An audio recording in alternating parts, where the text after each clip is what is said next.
Well, it's come to an end. The first season of The Rings of Power on Amazon Prime has finally come to an end. And don't worry, I'm not going to give away any spoilers from the plot in this video. But I just wanted to talk a little bit about the world of J.R.R. Tolkien and what it meant to him.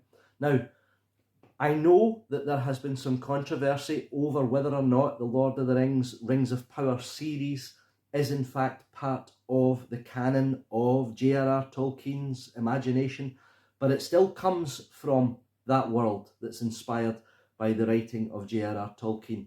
And I know that season 2 promises to be more canonical in its content, including stories from the Silmarillion that fans were waiting to hear. Now, I want to talk about the fact that J.R.R. Tolkien was, in fact, a devout Roman Catholic, and he believed in regular reception of Holy Communion. Now, we've got to be a wee bit careful with looking at Tolkien's work through the lens of Catholicism, because Tolkien himself said that the Lord of the Rings, the Hobbit, and his other writings, they are not allegory. You are not meant to take them and map the Gospels of Jesus Christ onto those. You are meant to take them for what they are.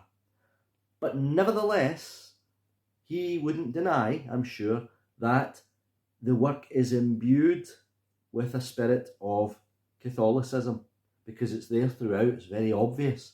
But unlike his great friend C.S. Lewis with the Chronicles of Narnia, where Lewis was explicit about Aslan the Lion being a representation of Jesus, Tolkien doesn't go down that path, it's more subtle. Now here's something that Tolkien said about the Eucharist, about the Blessed Sacrament.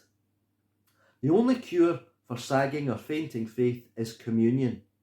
Though always itself perfect and complete and inviolate, the Blessed Sacrament does not operate completely and once for all in any of us. Like the act of faith, it must be continuous and grow by exercise. So he's saying that this is a different kind of bread. It's something unusual.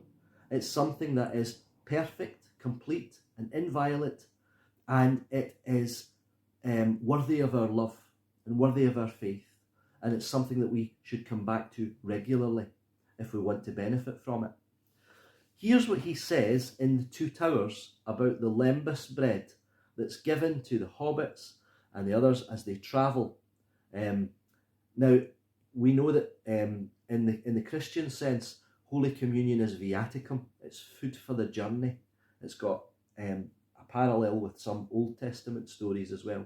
But here's what Tolkien says about the Lembus Bread. The Lembus had a virtue without which they would long ago have lain down to die. It did not satisfy desire, and at times Sam's mind was filled with the memories of food and the longing for simple bread and meats. Yet this way bread of the elves had a potency that increased as travellers relied on it alone and did not mingle it with other foods. It fed the will, it gave strength to endure, and to master sinew and limb beyond the measure of mortal kind. So it's not mortal food that satisfies the senses, but an immortal food that satisfies the soul.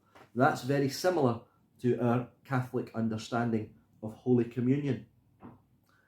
We say the Lord's Prayer and we say, "Give us this day our daily bread." But the actual word that was used in the Gospels of Luke and Matthew is not the same word for daily as is used elsewhere. It's the Greek word epiousios, which has baffled people down through the ages, but means something along the lines of supersubstantial. There's something different about this bread. Now, that would tally with the Catholic understanding of what Holy Communion is. It's not just a representation, it is substantially changed by the action of the priest at Mass. It is supernaturally changed into something other, into the body, blood, soul, and divinity of Jesus Christ.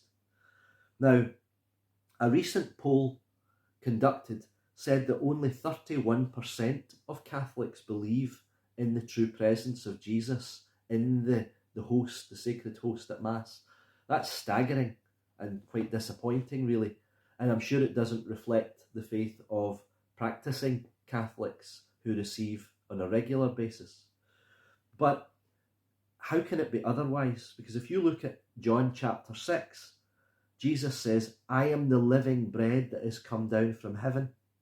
And whoever eats this bread, he says, will live forever.